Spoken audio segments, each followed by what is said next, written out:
On the other hand, on Monday, Israel sent a delegation to Cairo to prepare for those talks, just 2 weeks before the current ceasefire is set to expire. According to the ceasefire deal, which began on January the 19th, talks about the second phase were supposed to start on February the 3rd.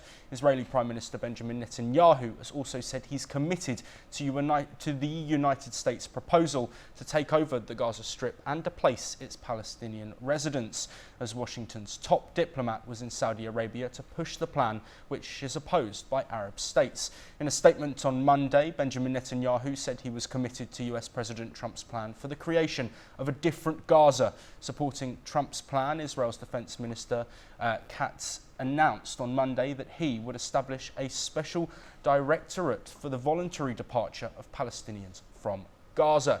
Ambassador Mark Sofer, I will come back to you on this one. Looking at this agency that is going to be set up to allow Gazans to leave who want to, do you think that's actually a reality and that any Gazans would want to leave, given the unity that there has been from the Arab nations and also the sort of strength that there's been within Gazans saying we don't want to leave, we want to stay here and we want to rebuild our home?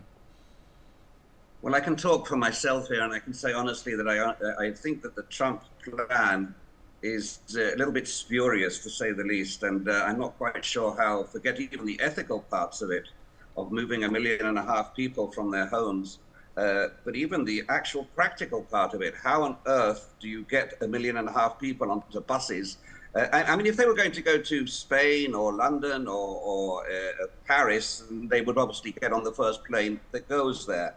But to Somalia or places which are really not very welcoming, I mean, I don't see it happening. But I think that what is positive out of the plan, and here I will say this, is that it's caused, I think, a lot of the Arab world and Palestinians, instead of sitting around and saying how terrible Israel is, which we've been doing for too long, for 20, 25 years, we've been mudslinging at each other. I think it's brought about an internal thinking in the Palestinian society, in the Arab world, and in Israel, yes, among the people, about what can and should be done in Gaza. So if we cannot translate the Trump plan into action, what else can be done? What other alternative is there? And I think this actually offers opportunities for future.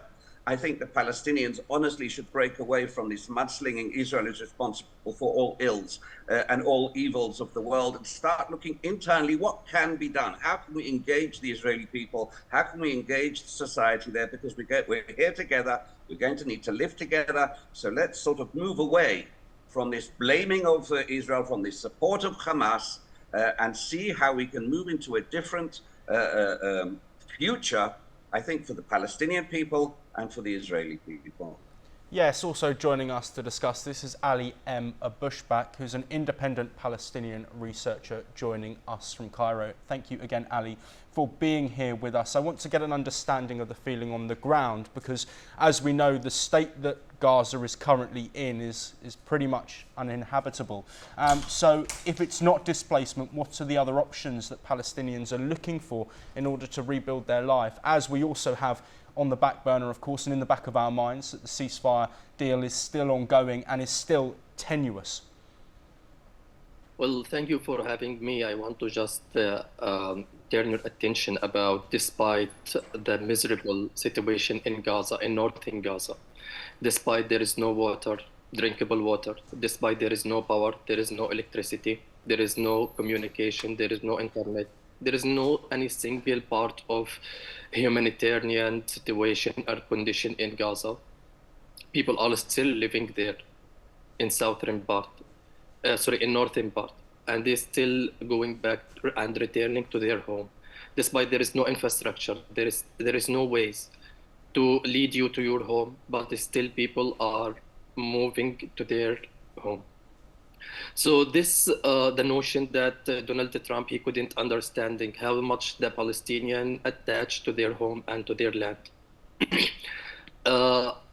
In this situation, in my opinion, Palestinian will not leave, or Gazan will not leave, despite there is a voluntary departure to the Palestinian that established from Israel's government. how they will apply it, or how they will make the people to move or live in Gaza through that tightening that the siege on Gaza.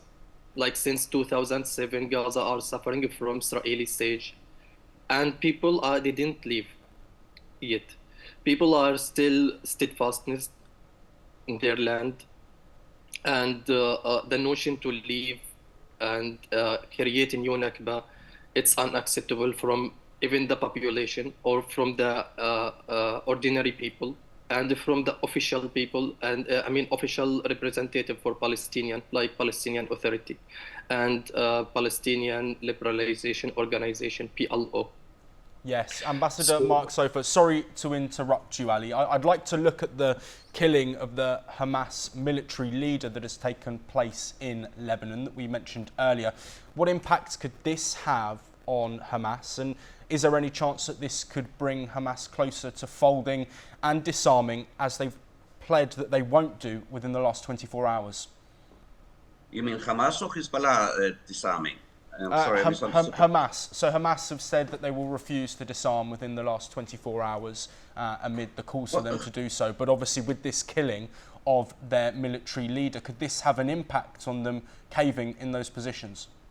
You know, there are very few things that we in Israel are in consensus about. There's a lot of internal problems within the society and a lot of conflicts over this, what should be done. But on one thing, I think everybody is entirely in agreement.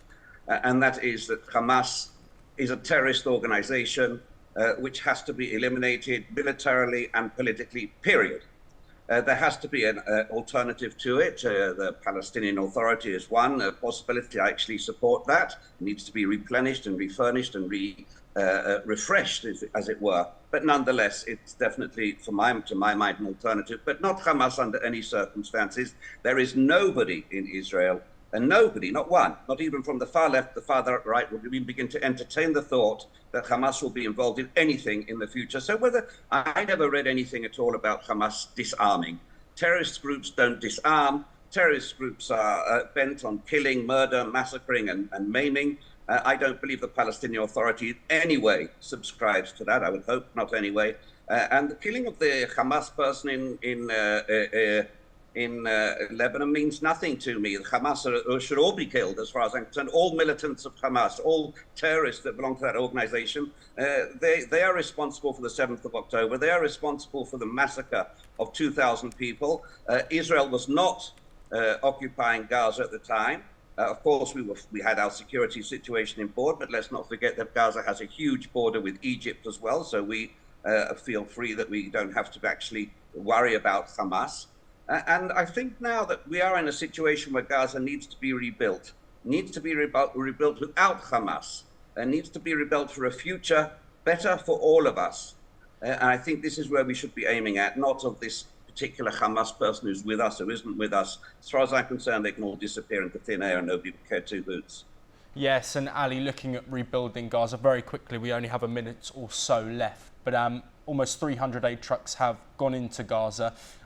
What vital support can this provide, and what more needs to be done by the international community to make sure those within Gaza get what they need? I guess that there is no one want to go back to the war from Gaza. Since that the last and the huge loss during the war. And also about rebuilding Gaza, there is a plan. Egypt, they put it, and they are going to discuss it day after tomorrow in 5 ways Arab meeting between Egypt and Qatar and United Emirates Arab and Jordan. This part of the plan to establish a secure area in Gaza without displace the Palestinian from Gaza, and restructured in the Gaza. And according to Egypt's plan, it will take just only 5 years to rebuild Gaza. And what we have seen in the ground, there is some Palestinian from Gaza by themselves. They start restructured their home. There is some Palestinian from Gaza by self. They start making the ways, the road in Gaza. Despite there is no heavy machinery to help them, and despite this is no official bodies to take care about these things, but they are doing this by themselves. And Ali, I'm really sorry to cut you off. We are unfortunately out of time. Thank you to yourself.